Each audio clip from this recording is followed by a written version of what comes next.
नमस्कार। मुद्दा तो है में आपका स्वागत है और मैं हूं आपके साथ मनोज वर्मा। और आज मुद्दा है यात्रा पर तकरार, बाबा पर वार। जहां प्रदेश की सियासत एक बार फिर धर्म और राजनीति के बीच उलझती नजर आ रही है। वजह है बागेश्वर धाम के पंडित धीरेन्द्र शास्त्री की हिंदू सनातन एकता पदयात्रा। दरअसल धीरेन्द्र शास्त्री भारत को हिंदू राष्ट्र घोषित करने के लिए ये यात्रा निकाल रहे हैं, लेकिन जैसे ही ये यात्रा शुरू हुई कांग्रेस ने इस पर मोर्चा खोल दिया। पूर्व नेता प्रतिपक्ष डॉक्टर गोविंद सिंह ने धीरेन्द्र शास्त्री पर आरोप लगाया कि वे बीजेपी के एजेंडे पर काम कर रहे हैं। तो बीजेपी ने इस पर पलटवार करते हुए कहा कि कांग्रेस को हमेशा से हिंदुओं और उनके धार्मिक आयोजनों से परेशानी रही है। तो कुल मिलाकर धीरेन्द्र शास्त्री की पदयात्रा पर शुरू हुई इस सियासत ने कई सवाल भी खड़े कर दिए हैं। इन सवालों को भी हम उठाएंगे, लेकिन उसके पहले देखिए रिपोर्ट।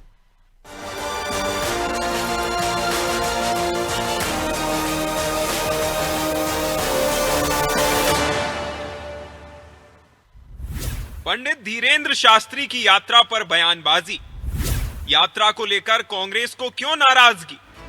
बागेश्वर धाम के पंडित धीरेन्द्र कृष्ण शास्त्री के नेतृत्व में हिंदू सनातन एकता यात्रा निकाली जा रही है, लेकिन इस यात्रा के शुरू होते ही इस पर प्रदेश में बयानबाजी भी तेज हो गई है। कांग्रेस के वरिष्ठ नेता और पूर्व नेता प्रतिपक्ष डॉक्टर गोविंद सिंह ने इस यात्रा पर सवाल खड़े किए और आरोप लगाते हुए कहा कि धीरेन्द्र शास्त्री बीजेपी के एजेंडे पर काम कर रहे हैं।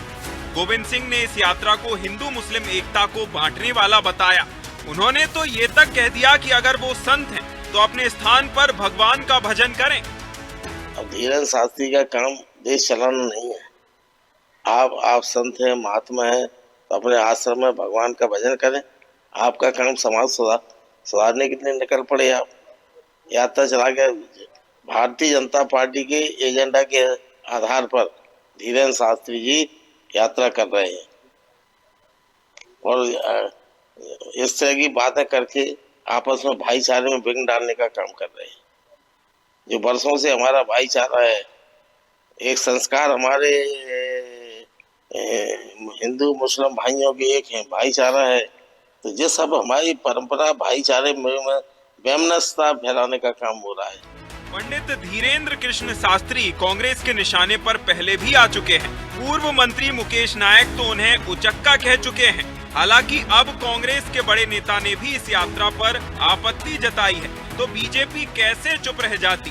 बीजेपी ने आरोप लगाए कि कांग्रेस को हिंदू और इस तरह के आयोजनों से हमेशा दिक्कत होती है।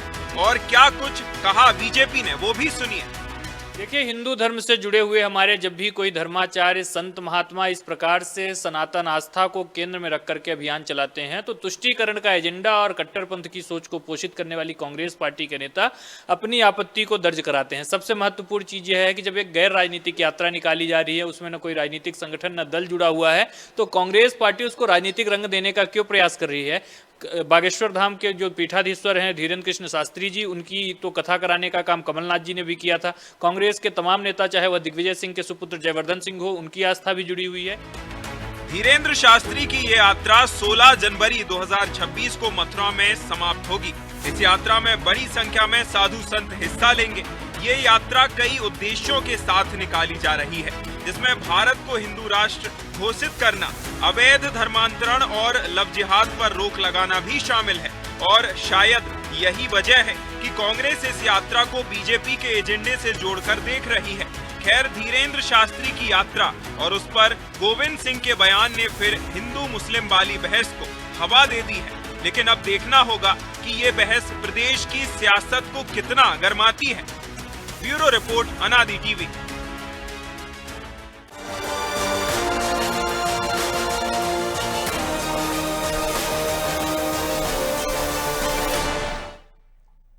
तो इस मुद्दे पर चर्चा शुरू करें, लेकिन उसके पहले वो सवाल जो जरूरी है।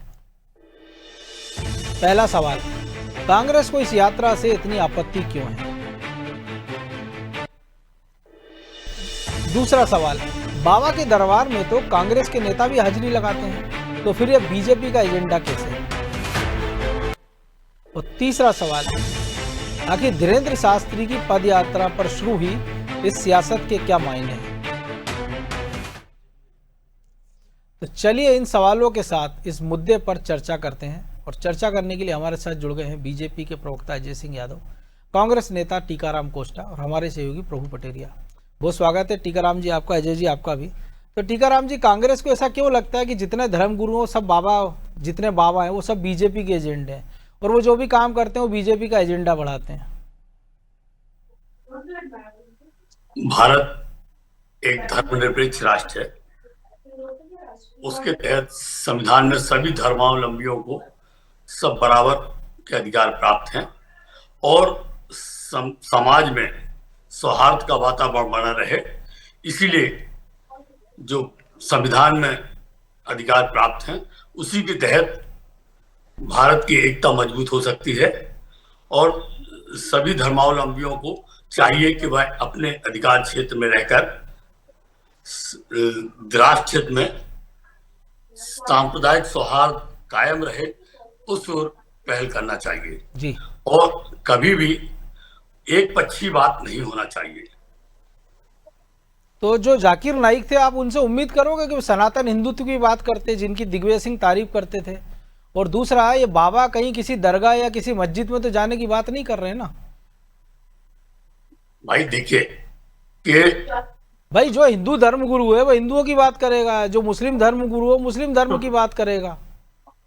परंतु सांप्रदायिक वो किसी धर्म के खिलाफ बोले अगर तो कार्रवाई होना चाहिए। उनके बातों से गड़बड़ ना हो, इस बात का भी ध्यान रखा जाए। नहीं तो ये क्यों लग रहा है कि वो बीजेपी का एजेंडा बढ़ा रहे हैं? और बीजेपी का एजेंडा क्या है और आप बता दीजिए। क्या है, देखिए वो हमेशा जो इस तरह के वातावरण, जब राष्ट्र हित में बात हो, राष्ट्र के विकास के लिए बात करें ना, और जिस तरह से आज आवश्यकता है शिक्षा स्वास्थ्य की देश में, उस पर विकास करें, बात करें। उस पर बात होती नहीं है, बस बात होगी सांप्रदायिक सौहार्द का वातावरण किस तरह से आपस में वैमनस्यता पैदा हो, इस पर कायम किया जाता है। तो ये बात तो आपके नेता भी नहीं करते। राहुल गांधी कहते वोट चोरी हो गया, वो कभी सेना में जाति ढूंढते हैं कि 90% लोग जो है दूसरी जाति के, 10% लोग पूरी सेना चला रहे हैं। तो सेना में तो ये देखना नहीं चाहिए, वो वहां भी जाति ढूंढ रहे हो और आप कह रहे हो कि शिक्षा की बात करना चाहिए। तो ये आपके बड़े नेता नहीं करेंगे तो भी छोटा कैसे करेगा? भाई जिन जातियों के साथ अन्याय हुआ है उनको बराबर लाने के लिए, उनके अधिकार के लिए लड़ने के लिए जिसकी जितनी आबादी उसकी उतनी हिस्सेदारी होना चाहिए। इसमें कोई गलत बात नहीं है कि भाई अगर सामाजिक हमारे देश में अनेक प्रकार की जातियां हैं और सारी जातियों को संविधान में प्रदत्त अधिकारों के अनुसार उनको बराबर लाने के लिए, जो सबसे निचले स्तर का आदमी है उसको बराबर लाने के लिए प्रयास होना चाहिए। तो बाबा यही तो कह रहे हैं, वो कह रहे हैं ना जाति के बंधन तोड़ के धर्म की राह पर, हिंदुत्व की राह पर चलो। वो भी तो जाति का बंधन तोड़ने की बात है। वो फिर भागीदारी की बात है। तो मध्य प्रदेश में खाती कितने जो जीतू पटवारी को अध्यक्ष बना दिया, या देश में गांधी कितने हैं जो 55-60 सालों से गांधी परिवार ही कांग्रेस को चला रहा है, कुछ का बीच का टेन्योर छोड़ दिया। आप ही को मालूम होगा दमोह में एक घटना घटी, एक पिछड़े वर्ग के साथ किस तरह से दुर्व्यवहार किया गया, उसका मतलब चरण धो के गंदा पानी उसको पिलाया गया जी। ये सब हमारे देश में हो रहा है। तो आप ये बात करिए ना कि जाति में समानता की बात हो, जो SC ST के साथ अन्याय ना हो। आप तो एक बाबा को लेके कह रहे हैं कि वो एक पार्टी विशेष का एजेंडा बढ़ा रहे हैं। और जो घटना का आप जिक्र कर रहे हैं, तो जस्टिस श्रीधरन है जिनका ट्रांसफर हुआ कल ही, उन्होंने उस पर NSA की कार्रवाई कराई थी, पुलिस ने आरोपियों को गिरफ्तार किया था। मैं आऊंगा लेकिन दोबारा। लेकिन अजय सिंह जी, बीजेपी का एजेंडा भी क्या हिंदुत्व की राह में यही है कि अगर आपको ये राष्ट्र बनाना, हिंदूवादी राष्ट्र, और ये बाबाओं के भरोसे आप क्यों? जब आप कह रहे हो कि पूरी दुनिया की सबसे बड़ी आप राजनीतिक दल हैं, 18 करोड़ से ज्यादा सदस्य आपके, और फिर भी पार्टी को अपने एजेंडे के लिए बाबाओं की जरूरत पड़ रही है, कभी धीरेन्द्र शास्त्री, कभी कोई और शास्त्री।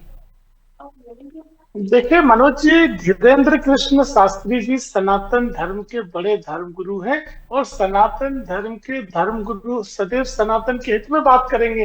अब इसमें कांग्रेस पार्टी राजनीति ढूंढती है तो दुर्भाग्यपूर्ण है। ऐसा लगता है कांग्रेस पार्टी को लगता है कि सनातन को हम कोसेंगे, सनातन को गालियां देंगे तो उनका मुस्लिम तुष्टीकरण का वोट उनके साथ एकजुट बना रहेगा। अन्यथा अगर कोई धर्मगुरु अपनी धार्मिक यात्रा निकाल रहा है जिसका राजनीति से कोई लेना देना नहीं है और तमाम धर्मों में इस तरह के आयोजन होते हैं। अभी इसी महीने भोपाल में इज्तिमा होने वाला है, तो क्या उस पर कोई विरोध करता है कि ये एक धर्म विशेष का आयोजन क्यों हो रहा है? तो और अन्य धर्मगुरु भी अपने इसी तरह के आयोजन करते हैं। तो ऐसे मामले में कांग्रेस पार्टी की राजनीति स्पष्ट तौर पर केवल और केवल मुस्लिम वोट बैंक के लिए और सनातन विरोध की राजनीति है। और कांग्रेस के नेता जब धीरेन्द्र कृष्ण शास्त्री का विरोध करते हैं तो उन्हें बताना चाहिए कि कमलनाथ जी तो बड़े बड़े आयोजन करते रहे और प्रारंभिक तौर पे अगर धीरेन्द्र कृष्ण शास्त्री जी के जो आयोजन हुए हैं, हमारे साथ प्रभु पटेलिया जी भी हैं, वो उसी इलाके से हैं,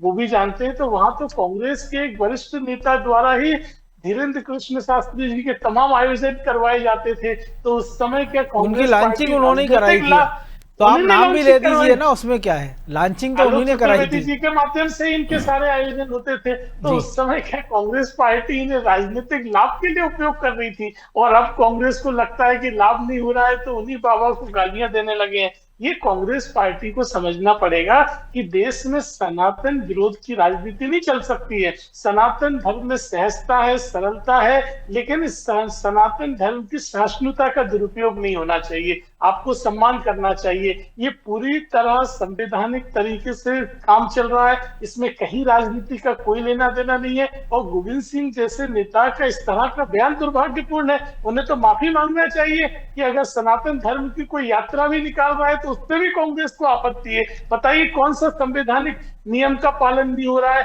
देश का कौन सा दंगा भड़काने वाला मामला हो रहा है? अगर देश में सभी लोगों को भाईचारे का संदेश देना, जातिवाद से ऊपर उठकर एक मत होने की बात करें। देखिए वो टीकाराम जी तो कह रहे हैं आप लोग जो है सामाजिक स्वार्थ खराब कर रहे हैं, बाबा हिंदू मुस्लिम कर रहे हैं।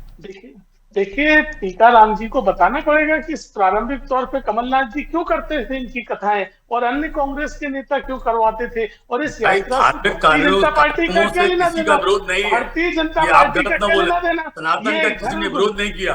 देखिए ये कह रहे हैं भारत एक धर्मनिरपेक्ष राष्ट्र है, तो कम से कम सभी धर्मावलंबियों को समान अधिकार प्राप्त है। उस हिसाब से किसी धर्म के खिलाफ कोई बात नहीं होना चाहिए। भोपाल में इस्तीमा लगने वाला है, उसका विरोध करिए ना आप, वो भी तो धार्मिक आयोजन है, क्यों उसमें क्यों नहीं करते हो आप विरोध? तो ये कांग्रेस पार्टी की परंपरा बन गई है। आप केवल सनातन धर्म के धर्मगुरु 30 त्योहारों का विरोध कर सकते हो, केवल और केवल मुस्लिम तुष्टीकरण की राजनीति के अलावा इसका कहीं कोई उद्देश्य नहीं है। इसीलिए जनता कांग्रेस पार्टी को नकारती है। ये गैर राजनीतिक आयोजन है, उनके भक्त सभी समाजों में, सभी राजनीतिक दलों में है और कांग्रेस के तो बड़े बड़े नेता, उन्हें बाहर निकालो पहले पार्टी से। अगर ऐसे व्यक्ति को धीरेन्द्र ब्रह्मचारी अगर यात्रा करना चाहते हो करें, उस पर किसी को आपत्ति नहीं। आपत्ति वो जो है, अभी तो आप आपत्ति जता रहे थे, बात करते हैं संविधान के विरुद्ध कैसे हिंदू राष्ट्र की बात कर सकते हैं?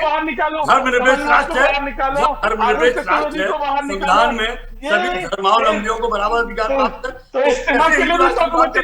और शासन प्रशासन क्या कर रहा है? मुझे बताइए, प्रशासन क्या कर रहा है? बड़ी मस्जिदों के सामने ईद की नमाज होती है क्या नहीं? भाई संविधान के विरुद्ध कोई कार्य करेगा, कैसे संविधान प्रशासन को कार्रवाई करना चाहिए। क्या संविधान? लेकिन ऐसा कोई एक उदाहरण भी तो हो कि उन्होंने अभी इस यात्रा की शुरुआत में ऐसा कोई बयान दे दिया हो कि जिससे सामाजिक सौहार्द हो। हिंदू राष्ट्र बनाने के लिए कर रहे हैं। अरे तो बाबा के कहने से बन जाएगा क्या? ये तो सनातन धर्म के धर्मगुरु तो हिंदू सनातन धर्म की बात करेंगे ना, जो सनातन धर्म का धर्मगुरु है, सनातन धर्म की बात करेगा। और आप लोग इतने अंधे हो गए हो, कोष्टा जी, आप कट्टरवाद में तुष्टीकरण में इतने अंधे हो गए हो कि सनातन का विरोध तुष्टीकरण तो आप लोग करते हैं कि सांप्रदायिक सौहार्द बिगाड़ने के लिए अवसर ढूंढते रहते हैं। विरोध करो तो हमारा मुस्लिम वोट बैंक सुरक्षित रहेगा। ये राजनीति अब नहीं चलेगी, ये राजनीति कोष्टा जी अब नहीं चलती है। संविधान में सब पता है, सब पता है, धर्मनिरपेक्ष राष्ट्र है और धर्मनिरपेक्ष राष्ट्र होने के कारण ये तो लेकिन बाद में जोड़ा गया ना, जब संविधान बना था। दूसरे धर्मों को सुरक्षित सरकार दे रही है, हमें अपने धर्म का अरे मुझे राष्ट्र बनाना है, बताइए, फिर आप मुझे क्या बताइए करेंगे? कोस्टा जी, जब मुस्लिम धर्म के त्योहार होते हैं, मुहर्रम के जुलूस निकलते हैं, तो सुरक्षा सरकार देती है कि नहीं? या हम देना उसको भी विरोध चाहिए, करते हैं? सरकार का फिर दायित्व तो बनता है। उसी तरह सनातन धर्म की यात्रा निकल रही है, इसमें क्या विरोध है? यात्रा का किसी से विरोध नहीं है। नहीं तो आप वो क्यों ये नहीं बोल करते? रहे हैं जो तो ये आपका उद्देश्यों की सनातन पूर्ति के विरोधी लिए कर चेहरा रहे है। हैं। चलिए, और मैं जिस आऊंगा आप उद्देश्यों दोनों पूर्ति के पास। उससे विरोध है। लेकिन प्रभु जी जो एजेंडा बता रहे हैं बाबा, विरोध नहीं है। उसमें लेकिन लव जिहाद की बात है, धर्मांतरण की, दोनों पर कानून बना हुआ है देश में, ये बात हो रही है। उसके बाद भी लगातार ऐसे मामले आ रहे हैं। और बाबा ने पिछली यात्रा भी निकाली थी, तो जयवर्धन सिंह को भी हमने देखा था लगातार उनके साथ चलते रहे। कांग्रेस के तमाम सारे बड़े नेता सनातनी होने का दावा करते हैं, बताते हैं उनके घरों में पूजा पाठ होता है। हमने पीसीसी तक में देखा है, गणेश जी की स्थापना हुई है। जब राम मंदिर के दौरान हमने देखा था बड़े बड़े राम भगवान के पोस्टर वहाँ पर लगे हुए थे। लेकिन बाबा की इस यात्रा से, क्या बाबा से इतनी डर गई कांग्रेस की? अकेले बाबा भारत को हिंदू राष्ट्र बनवा देंगे एक यात्रा से? देखिए मनोज जी, कांग्रेस क्या कहती है, क्या करना चाहती है, किस दिशा में जा रही है, तो कांग्रेस के नेताओं को भी समझ में नहीं आ रहा है। वो डॉक्टर गोविंद सिंह, उनके जो गुरु हैं दिग्विजय सिंह, तो उनके गुरु के बेटे, मतलब उनके गुरु भाई हुए। बिल्कुल। तो उनके गुरु भाई उसी हिंदू एकता यात्रा में शामिल होते हैं, सनातन की यात्रा में, जो हिंदू राष्ट्र बनाने के लिए यात्रा बाबा निकाल रहे हैं। तमाम कांग्रेस के नेता शामिल होते हैं। गोविंद सिंह को आपत्ति हो रही है, उनको आपत्ति नहीं है, ना दिग्विजय सिंह को ना उनके बेटे और को। उनको तो पहले रावतपुरा सरकार से भी कुछ आपत्तियां थी, अब जो भी कारण रहा हो। जी, कमलनाथ अपने यहाँ पे कथा कराते हैं बाबा, और कमलनाथ के यहाँ की कथा में भी हिंदू राष्ट्र की बात करते हैं। कमलनाथ को कोई आपत्ति नहीं होती है, तमाम कांग्रेस के नेताओं को उस समय आपत्ति नहीं होती है, लेकिन अब उनको आपत्ति हो रही है। तो ये कांग्रेस को ही समझ में नहीं आ रहा है वो किस दिशा में जा रही है, वो क्या करने जा रही है, क्यों कर रही है, उनको ही नहीं पता है। जिस बात को लेकर ये पूरा विरोध हो रहा है, जिस यात्रा को लेके, तो बाबा की इस यात्रा में बाबा पहले ही साफ कर चुके हैं 300 से ज़्यादा मुस्लिम इस यात्रा में उनके साथ चल रहे हैं। बिल्कुल ऐसा बाकायदा दिल्ली के मुस्लिमों ने समर्थन भी दिया है उनको, बहुत सारे संगठन मुस्लिमों के उनके साथ हैं। जगह जगह पे मुस्लिम धर्मावलंबी उनकी यात्रा का स्वागत भी करेंगे, ये भी वहाँ पर है। और बाबा खुद ही कह रहे हैं ये किसी धर्म के खिलाफ यात्रा नहीं है। बाबा, बिल्कुल आपने सही कहा, बाबा किसी मस्जिद के विरोध में खिलाफ प्रदर्शन करने नहीं जा रहे हैं। वो एक दिल्ली के एक मंदिर से यात्रा निकाल के एक मंदिर तक वो यात्रा निकाल रहे हैं वृंदावन के। तो ये बाबा अपने सनातन धर्म की बात करते हैं, तो सनातन की यात्रा निकाल रहे हैं, उसमें बाकी के सभी लोग समर्थन कर रहे हैं, तो उसमें कांग्रेस को क्या आपत्ति हो रही है? उनको आपत्ति नहीं, कोई मुस्लिम समाज का नेता नहीं बोल रहा, कोई क्रिश्चियन समाज का नेता नहीं बोल रहा, कांग्रेस के नेता बोल रहे हैं। पता नहीं इनको क्या दिक्कत इसमें है।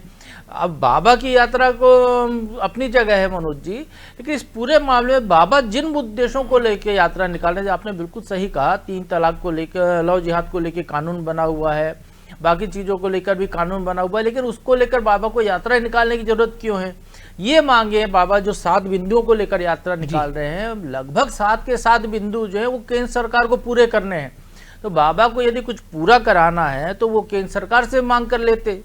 जब प्रधानमंत्री उनके यहाँ आए थे लेकिन ऐसे में उल्टा होता, हम देखते हैं ऐसी मांगों को लेके लोग दिल्ली कूच करते हैं, चाहे किसान हो, चाहे बाबा दिल्ली से पलायन कर रहे हैं, दिल्ली से जो है बाबा दिल्ली से कूच कर रहे हैं। ना बाबा हिंदू राष्ट्र घोषित कर सकते हैं देश को, केंद्र सरकार का काम है, संविधान संशोधन करेगी सरकार, उसका काम है। ना बाबा मांस मछली मदिरा को बंद कर सकते हैं ब्रज में, वो बाबा का काम नहीं है, वो काम भी सरकार का काम है, वो प्रदेश सरकार कर सकती है। प्रदेश सरकार का। ना बाबा यमुना को साफ कर सकते हैं, वो काम भी सरकार का ही काम है, जो गंगा को साफ करने के लिए काम करे वो यमुना को भी साफ कर सकती है। तो ऐसे बाबा की जो सारी मांगे, गौ माता को राष्ट्रमाता घोषित करना, तो ये भी सरकार का काम है, बाबा का काम नहीं है। तो बाबा उन मुद्दों को लेकर यात्रा निकाल रहे हैं जिन मुद्दों से उनका सरोकार नहीं है, सरकार का सरोकार है, जनता का सरोकार है। तो बाबा उल्टा जनता तक पहुंच रहे हैं। उनको जाना चाहिए था, दिल्ली में धरना देना चाहिए था, संसद के सामने धरना देते, प्रधानमंत्री के निवास के सामने पहुंच जाते इसी मांगों को लेकर, तो शायद उनकी मांगों का समाधान होता जी। लेकिन ये केवल हिंदुओं को जोड़ना है जो उनका मूल उद्देश्य दिखाई दे रहा है। वो सनातन की बात करें, बाबा 2 तरफा बात करते हैं मनोज जी। अभी वो जो टोपी वाला विवाद उनने कहा था, वो भी उनने कहा था कि टोपी तो मैं भी लगाता हूँ, लेकिन टोपी वहां नहीं होनी चाहिए ब्रज मंडल में। अब बाबा ये कह रहे हैं कि वो जो है सनातन वो है जो पूरे देश में निवास करने वाले, तो इस देश के जो 150 करोड़ से ज़्यादा लोग सनातनी हैं बाबा की नज़र में, लेकिन वो 80 करोड़ सनातनियों की अलग से भी बात करते हैं। तो थोड़ा सा बाबा को भी स्पष्ट करना होगा कि वो जो लाइन ले रहे हैं वो क्या दिशा ले रहे हैं, क्या लाइन ले रहे हैं, तो उससे फिर कांग्रेस को भी दिशा मिल जाएगी। बाबा कुछ कुछ कांग्रेस जैसी बात कर रहे हैं और कांग्रेस कुछ कुछ बाबा जैसी बात कर रही है। लेकिन कोस्टा जी बेहतर हो ना, अगर आपको अच्छा संदेश देना तो आप एक कौमी यात्रा निकाल लीजिए ना, किसने मना किया है? भोपाल में हमने देखा गैस कांड की बरसी अगले महीने आने वाली है, तो हम देखते हैं उसमें कि शहर काजी मौजूद रहते हैं, जो बड़े हिंदू धर्म गुरु हैं शहर के वो होते हैं, जो ग्रंथी होते हैं गुरुद्वारे के वो शामिल होते हैं, पास्टर होते हैं चर्च के, इन सबको इकट्ठा करके आप एक कौमी यात्रा निकाल लीजिए और कहिए कि भाईचारा जिंदाबाद। वो भिंड से इसकी शुरुआत कर दें बाबा गोविंद सिंह और उसको ले जाए बागेश्वर धाम तक। के विरोध में नहीं रही है। कांग्रेस ने हमेशा संविधान में प्रदत्त अधिकारों के तहत कार्य करने के लिए लोगों को संगठित किया है। और पटेरिया जी ने सही बोला कि आज बाबा जो भी जिन मुद्दों को लेकर यात्रा निकाल रहे हैं उनको तो केंद्र सरकार के खिलाफ आंदोलन करना चाहिए। तो फिर आपको भी तो बोलना चाहिए कि केंद्र पूरी करे। आप तो यात्रा के खिलाफ आप आपत्ति उठा रहे हो ना। लेकिन कोस्टा जी, यदि आप तो आपत्ति उठा रहे हैं बाबा की यात्रा में कि बाबा बीजेपी के एजेंडे पे चल रहे हैं, तो बाबा यदि राष्ट्रवाद का एजेंडा लेके चल रहे हैं तो बीजेपी का एजेंडा भी राष्ट्रवाद हुआ ना। बीजेपी राष्ट्रवाद की बात करती है, और आप तो क्या राष्ट्रवाद के कांग्रेस खिलाफ हो राष्ट्र विरोधी एजेंडा लेके चल रही है जो आप विरोध कर रहे हो? मैंने केवल यही बोला है कि संविधान आपके के नेता होना चाहिए, संविधान में प्रदत्त अधिकारों के तहत काम होना चाहिए। भारत एक धर्मनिरपेक्ष राष्ट्र है, उसी के तहत। तो भैया संविधान में प्रदत्त अधिकारों पे जो चलेगा वो राष्ट्रवादी ही कहलाएगा ना। तो कांग्रेस को विरोध क्यों है? यात्राओं का अधिकार भी तो संविधान ने दिया है ना कि आप आंदोलन कर सकते हो, धरना कर सकते हो, यात्रा निकाल सकते हो। किसी एक समुदाय की बात करेंगे, कल दूसरा समुदाय बोलेगा कि हमारे राष्ट्र में ये होना चाहिए, तो हमारा विरोध केवल। अरे टीकाराम जी, आज आपको पता क्या है, आज वंदे मातरम को जो अंगीकार किया था उसकी 150वीं वर्षगांठ है। आपकी पार्टी के कितने मुस्लिम नेता वंदे मातरम गाते हैं ये बताइए? संविधान में अधिकार है ना ये। कितने वंदे मातरम गाते हैं? आपके 2 विधायक हैं भोपाल के, दोनों नहीं गाते हैं वंदे मातरम। आप मांग करेंगे कि आपकी पार्टी के जितने अल्पसंख्यक मोर्चे के नेता हैं, जितने अल्पसंख्यक नेता, वो सबके सब वंदे मातरम गाएं? संविधान के हिसाब से गाना चाहिए, लेकिन वो फिर शरीयत की बात करने लग जाते हैं। अपने अपने धर्मों का पालन करने के लिए सब स्वतंत्र हैं। देश के आजाद होने के पहले या दिक्कतें कांग्रेस के ध्रुवीकरण होने के पहले गाते थे वंदे मातरम। जी जी टीकाराम जी बोलिए। नहीं होना चाहिए। तो वही तो कह रहा हूँ ना कि फिर वो जब वंदे मातरम की बात आती है तो फिर उनको सरिया याद आ जाता है। 3 तलाक की बात होती है तो सरिया आपको याद आ जाता है। फिर मुस्लिम पर्सनल बोर्ड क्यों था? अगर धर्मनिरपेक्ष राष्ट्र था तो मुस्लिम पर्सनल बोर्ड क्यों बनाना पड़ा? क्यों वक्फ बोर्ड बनाना पड़ा? तब विरोध करना था, कांग्रेस नहीं बनाया है ये। और आज भी आप विरोध कर रहे हो वक्फ बिल का। भाई कांग्रेस कहीं कोई विरोध नहीं कर रही धार्मिक कार्यक्रमों पे, केवल यही शासन प्रशासन से मांग करती है कि ऐसे आयोजनों में धर्मनिरपेक्षता, भारतीय संविधान का ध्यान रखा जाए और शासन अपना शासन प्रशासन। अरे तो एक आदमी रखिए ना यात्रा में, जो आपको लगे बाबा ने गलत कहा FIR करा दीजिए। और हम बाबा जी से भी यही अनुरोध करेंगे, धीरेन्द्र ब्रह्मचारी जी से, कि वह कम से कम राष्ट्र हित में सांप्रदायिक सौहार्द। अरे धीरेन्द्र ब्रह्मचारी नहीं है, धीरेन्द्र ब्रह्मचारी इंदिरा जी के गुरु थे, वो अब दिवंगत हो गए हैं। जी यादव जी आप कुछ कह रहे थे। देखिए, भारतीय जनता पार्टी या सभी धर्म के लोगों को सनातन धर्म का सम्मान करना चाहिए, लेकिन कांग्रेस के नेता केवल और केवल मुस्लिम तुष्टीकरण के लिए विरोध कर रहे हैं। अन्यथा कांग्रेस को किसी तरह का कोई विरोध नहीं है। ये वो पार्टी धर्मनिरपेक्षता की बात कर रही है। शाहबानो के मामले में सुप्रीम कोर्ट के निर्णय के खिलाफ राजीव गांधी ने कानून बनाया था और आप उस समय धर्मनिरपेक्षता की बात करते हैं। वो तो एट्रोसिटी के खिलाफ आप भी चले गए थे। देखिए, ये कांग्रेस पार्टी की केवल तुष्टीकरण की राजनीति है। ये सर्व धर्म समभाव की यात्रा है, समाज को जोड़ने की यात्रा है। इसका सभी को स्वागत करना चाहिए। इसमें विरोध जैसी कहीं कोई चीज नहीं है। कांग्रेस का विरोध केवल और केवल मुस्लिम वोट बैंक को खुश करने के लिए, अन्यथा कांग्रेस पार्टी का इस यात्रा से कहीं कोई लेना देना नहीं है। प्रभु जी एक छोटी सी प्रतिक्रिया, क्या केवल इससे एक वोट बैंक संतुष्ट हो जाएगा कि अगर बीजेपी का भी या कांग्रेस का भी या हिंदू या मुस्लिम? नहीं, बाबा की यात्रा से किसी का वोट बैंक संतुष्ट नहीं हो रहा है मनोज जी। बाबा अपना एक एजेंडा लेकर चल रहे हैं जागरण का, वो अपनी बात कहते हुए जा रहे हैं। यदि बाबा से ही वोट संतुष्ट हो रहा होता तो वो जहां जहां कांग्रेस के नेताओं के लिए उन्होंने सभा की, जो अभी आलोक चतुर्वेदी का उदाहरण दिया, जिनने बाबा को इंट्रोड्यूस किया वो खुद चुनाव हार गए। बिल्कुल। तो तमाम लोग, कांग्रेस के नेता और बीजेपी के नेता चुनाव हार गए। एक बीजेपी के मंत्री थे जिनने मंदिर बनवा दिया अपने यहाँ बाबा की कथा करा के, वो चुनाव हार गए। तो बाबा कोई चुनाव जिताऊ मशीन नहीं है। बाबा, उनसे डरने की जरूरत नहीं है। बाबा जिस धारा को लेकर चल रहे हैं उस धारा में समाहित होने की जरूरत है। ये सबसे बड़ा आपसे। चलिए वक्त इतना ही था, बहुत धन्यवाद अजय जी आपका, टीकाराम जी आपका। तो बाबाओं की यात्रा अपनी जगह, बाबाओं के अपने एजेंडे हैं, लेकिन राजनीतिक दल उनके टूल क्यों बनते नजर आते हैं। और अगर आपको बनना है और टीका टिप्पणी करनी है तो फिर तथ्यों के साथ करिए। आप ये मांग उठाइए कि अगर बाबा की इस यात्रा में किसी धर्म विशेष के लिए, किसी जाति के लिए, किसी प्रदेश के लिए, किसी वर्ग के लिए, किसी पंथ के लिए कोई बात उल्टी की जाए तो उस पर FIR करने चाहिए। लेकिन आप ऐसा करके जो बाबाओं की इच्छा मंतव्य होता है, आप उसी एजेंडे को और आगे बढ़ाते नजर आते हैं। मुद्दा तो है, आज इतना ही। मुझे दीजिए इजाजत और आप देखते रहिए अनादि TV। नमस्कार।